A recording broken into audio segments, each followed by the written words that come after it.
Heard about cylinder examination the inline for engine had for cylinder in a straight line while the originally opposite engine had cylinder panel and opposite each other. In terms of commutants, both engines had linear basic parts, but the front engine is more complex in design.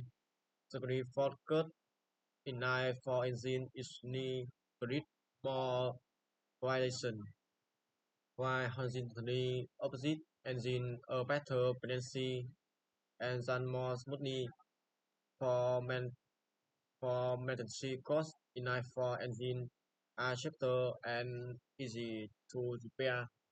In contrast, horizontally opposite engines are more expensive to maintain.